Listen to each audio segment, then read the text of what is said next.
अस्सलाम वालेकुम स्टूडेंट्स आज हमने चैप्टर नंबर 8 में इनर्टनेस ऑफ नोबल मेटल्स के मुतालिक पढ़ना है। बेसिकली डी ग्रुप एलिमेंट्स और ट्रांजिशन मेटल्स वो मेटल्स होती हैं जिनके डी ऑर्बिट में जो है वो इलेक्ट्रॉन्स जो हैं वो फिल हो रहे होते हैं। So what is the definition of transition metals? The elements in which d orbiter are in the process of filling electrons are called transition metals और डी ग्रुप एलिमेंट्स। इनको इस डेफिनेशन को अंडरलाइन कर लें। ये शॉर्ट क्वेश्चन आ सकता है कि व्हाट इज़ ट्रांजिशन एलिमेंट्स, ठीक है। और जितने भी ट्रांजिशन एलिमेंट्स होते हैं they have a variety of oxidation state. Variety of oxidation states का मतलब ये होता है कि इनकी ऑक्सीडेशन स्टेट एक नहीं होती बल्कि मोर देन वन ये ऑक्सीडेशन स्टेट रखते हैं, जैसे कि वेरिएबल वैलेंसी होती है। यानी कि वो एलिमेंट, कुछ एलिमेंट्स ऐसे होते हैं जिनकी एक से ज़्यादा वैलेंसी होती है, उसको वेरिएबल वैलेंसी कहते हैं। अब ये एक पीरियोडिक टेबल दिखाया गया है जिसमें जो येलो कलर में जो एलिमेंट्स शो किए गए हैं ये तमाम जो है वो ट्रांजिशन एलिमेंट्स हैं। अब इसमें आप देखें कि ये जो 1 2 3 एलिमेंट्स की रोज़ हैं, हर रो में जो है वो 10 एलिमेंट्स हैं। तो ये 10 एलिमेंट्स जो हैं, जैसे ये फोर्थ ग्रुप है, फोर्थ ग्रुप में जो है वो 10 एलिमेंट्स जो है वो ट्रांजिशन एलिमेंट्स हैं। स्कैंडियम एटॉमिक नंबर 21 से लेकर 30 तक जितने भी एलिमेंट्स हैं वो ट्रांजिशन एलिमेंट्स हैं। इसी तरह फिफ्थ पीरियड में भी एटॉमिक नंबर 39 से लेकर 48 तक जितने भी एलिमेंट्स हैं, 10 एलिमेंट्स हैं, ये भी ट्रांजिशन मेटल्स हैं। सिक्स पीरियड में 71 से लेकर 80 तक के जितने भी एलिमेंट्स इसमें शामिल हैं ये ट्रांजिशन मेटल्स हैं, ठीक है। इसका मतलब है कि 3 सीरीज़ ऑफ ट्रांजिशन मेटल्स जो हैं वो मौजूद हैं और हर सीरीज़ में जो है वो 10 एलिमेंट्स जो हैं वो शामिल हैं। अब अगर हम इनके केमिकल बिहेवियर से देखें तो ग्रुप 11 कॉपर, अर्जेंटम और ऑरम, ये जो हैं ये 3 एलिमेंट्स जो हैं ये ट्रांजिशन एलिमेंट्स हैं ग्रुप वाइज। अगर हम देखें ग्रुप 11 में तो इसमें कॉपर, अगर इनका केमिकल बिहेवियर स्टडी करें तो कॉपर के अलावा सिल्वर एंड गोल्ड ये जो मेटल्स हैं ये इनएक्टिव मेटल्स हैं। इनएक्टिव मेटल्स वो मेटल्स होती हैं जो इजीली इलेक्ट्रॉन लूज नहीं करती। ये एक शॉर्ट क्वेश्चन है, इसको अंडरलाइन कर लें कि gold and silver are relatively inactive metal because they don't lose electrons easily, कि वो इजीली इलेक्ट्रॉन्स लूज नहीं करती, इसलिए हम उनको इनएक्टिव मेटल कह सकते हैं। शॉर्ट क्वेश्चन आ सकता है why gold and silver are inactive metals, तो आपने इसका आंसर देना है कि because they don't lose electrons easily, ठीक है। इसके बाद हमने 3 मेटल्स के मुतालिक जो है वो आगे पढ़ना है। इनएक्टिव मेटल्स ही सिल्वर, गोल्ड और प्लेटिनियम। सबसे पहले हम देखेंगे कि सिल्वर जो है ये क्या है और इसकी क्या फिजिकल प्रॉपर्टीज़ है। Silver is a white lustrous metal. It is an excellent conductor of heat and electricity. It is highly ductile and malleable. Silver जो है वो white lustrous का मतलब होता है बहुत शाइनिंग और वाला जो है ये एक मेटल है। ये एक्सीलेंट बहुत अच्छी कंडक्टर है, good conductor of heat and electricity, highly ductile और मेलेबल मेटल है। हाईली डक्टाइल और मेलेबल मेटल का मतलब ये होता है कि हम इनसे वायर्स और शीट्स जो है वो ईजिली बना सकते हैं। Its polish surfaces are good reflectors of light, यानी कि इसकी जो शाइनिंग सर्फेसेज होती हैं वो लाइट को बहुत अच्छा रिफ्लेक्ट करती हैं।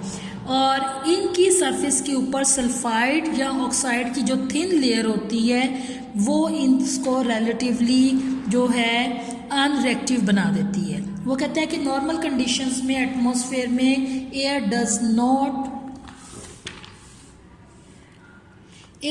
Not affect silver. Normal condition में तो एटमॉस्फेयर में एयर जो है वो सिल्वर को अफेक्ट नहीं करती, लेकिन एयर के अंदर हाइड्रोजन सल्फाइड जो कंपाउंड्स हैं उनकी प्रेजेंस में जो है, सल्फ़र की प्रेजेंस में जो है ये उसकी जो शाइनिंग है उसको टार्निश कर देती है। टार्निश का मतलब डल कर देती है।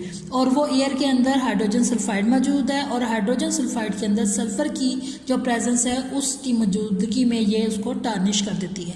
आपने देखा होगा कि कुछ अरसे के बाद जो सिल्वर की ज्वेलरी होती है वो काली हो जाती है। वो इसी वजह से होती है कि एटमॉस्फेयर में हाइड्रोजन सल्फाइड जो मौजूद होता है उसके अंदर सल्फ़र कंपाउंड जो होता है वो उसके ऊपर एक थिन लेयर सी बना देता है, ब्लैक सी रस्ट, तो जिसकी वजह से उसकी जो शाइनिंग सरफेस है वो टार्निश हो जाती है। अब इसके बाद हम देखते हैं कि चूंकि ये बहुत सॉफ्ट मेटल है इसलिए इसको हम रेयरली प्योर फॉर्म में यूज़ नहीं कर सकते और इस सिल्वर को हम दूसरी मेटल के साथ एलॉय बना के, एलॉय क्या होता है, मिक्सचर ऑफ 2 और मोर देन 2 मेटल्स, 2 या 2 से ज़्यादा मेटल्स को अगर हम मिक्सचर बनाएंगे तो वो एलॉय कहलाएगा। इसी तरह सिल्वर के अंदर हम दूसरी मेटल्स को जैसे कॉपर को मिक्स करेंगे तो हम उससे कॉइन्स बना सकते हैं, सिल्वर वेयर्स, सिल्वर के बहुत सारी चीज़ें बन सकती हैं और इसके अलावा ऑर्नामेंट्स, ज्वेलरी बन सकती है। कंपाउंड्स ऑफ सिल्वर, सिल्वर के जो कंपाउंड्स हैं widely use in photographic films, ये इसका यूज़ है कि ऑर्नामेंट्स के अलावा हम इसको कहाँ यूज़ करते हैं, इसको हम फोटोग्राफी फिल्म में भी यूज़ करते हैं। डेंटल प्रेपरेशन, ये जो आर्टिफिशियल टीथ बनते हैं उनकी प्रेपरेशन में भी यूज़ करते हैं। इसके अलावा silver also has important application in mirror industry, mirror industry में भी सिल्वर का हम यूज़ करते हैं। आपने देखा होगा जो मिरर होता है उसकी बैक पे सिल्वर कलर की कोटिंग की होती है, वो ये सिल्वर की कोटिंग ही होती है। ठीक है, अब इसका ये क्वेश्चन आ सकता है what are the uses of silver, तो ये आपने ये यूजेस याद करने हैं। नेक्स्ट जो मेटल है वह गोल्ड है। Gold is a yellow soft metal, gold भी सॉफ्ट मेटल है और ये येलो कलर की होती है और ये मोस्ट मेलेबल और डक्टाइल मेटल्स हैं ऑफ ऑल द मेटल्स। आपने ये याद रखना है कि सिल्वर और gold are the most ductile and malleable metal and they are the good conductor of heat and electricity. अब इसी तरह हम देखते हैं कि गोल्ड जो है वो एक नॉन रिएक्टिव मेटल है, इनर्ट मेटल है, लेकिन ये सिल्वर की तरह जो है वो एटमॉस्फेयर जो है इसके ऊपर इफेक्ट नहीं डालता, सल्फर का इफेक्ट नहीं होता और इवन के कोई भी एसिड या बेस के अंदर भी अगर हम गोल्ड को डालेंगे तो फिर भी उसका ऊपर कोई इफेक्ट नहीं होगा।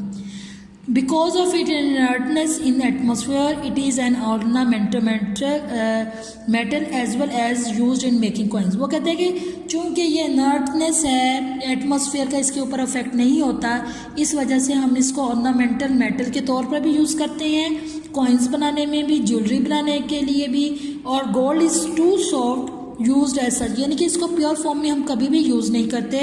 It is always alloyed with copper, silver और सम अदर मेटल्स, यानी इसको दूसरी मेटल के साथ मिक्स करके जो है वो हम जो है वो ज्वेलरी या दूसरे पर्पसेस के लिए यूज़ कर सकते हैं। अब ये डू यू नो में आप देखें, the purity of gold is shown by carat that indicates the number of parts by weight of gold is present in 24 parts of alloy. आपको पता है कि गोल्ड इतना सॉफ्ट होता है कि हम उसको उस सॉफ्टनेस की वजह से हम उसको प्योर फॉर्म में हम ज्वेलरी नहीं बना सकते। तो ज्वेलरी बनाने के लिए, इसको हार्डनेस देने के लिए हम इसमें दूसरी मेटल्स की मिक्सिंग करते हैं और फिर हम ये गोल्ड की ज्वेलरी बनाते हैं। तो वो कहता है कि किसी भी ज्वेलरी के अंदर गोल्ड की प्योरिटी मालूम करने के लिए हम जो है किससे शो करते हैं, कैराट से, कैरेट्स, जो कहते हैं ना 18 कैरेट गोल्ड है, 22 कैरेट गोल्ड है, 1 कैरेट गोल्ड प्लेटेड ज्वेलरी है। तो वो कहते हैं उसकी प्योरिटी हम कैरेट से इंडिकेट करते हैं और कैरेट का मतलब होता है कि number of parts of gold that is present in 24 parts of alloy. Total जो प्योर गोल्ड होता है वो 24 कैरेट गोल्ड का होता है, प्योर होता है। लेकिन अगर आपसे कोई कहे कि जी ये 18 कैरेट गोल्ड है तो इसका मतलब ये है कि इसमें 18 पार्ट्स जो है वो गोल्ड शामिल है और बाकी जो 6 पार्ट है वो दूसरी मेटल की मिक्सिंग की गई है। इसी तरह आप देखें कि 22 कैरेट गोल्ड जो है उसका मतलब है कि 22 पार्ट्स जो है वो प्योर गोल्ड है और 2 पार्ट्स जो है वो दूसरी मेटल जैसे सिल्वर होगी, कॉपर है, उसकी मिक्सिंग की गई है बनाने के लिए, ज्वेलरी बनाने के लिए।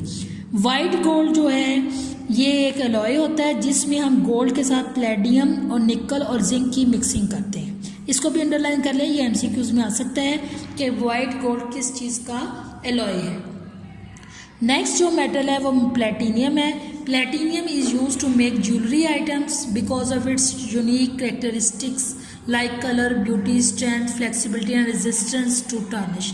प्लेटिनियम जो है ये गोल्ड से भी ज़्यादा कॉस्टली होती है और इसकी क्या होती है कि इसकी यूनिक कैरेक्टरिस्टिक्स होते हैं। इसका कलर जो है वो सिल्वर की तरह होता है, वाइट गोल्ड भी कहते हैं, ब्यूटी भी होती है, खूबसूरती भी आती है, इसमें स्ट्रेंथ, मजबूती भी होती है, फ्लेक्सिबिलिटी भी होती है और ये टार्निश के अगेंस्ट जो है वो रेजिस्ट करती है, यानी कि इसकी जो शाइनेस है वो एटमॉस्फेयर जो है वो अफेक्ट नहीं करता।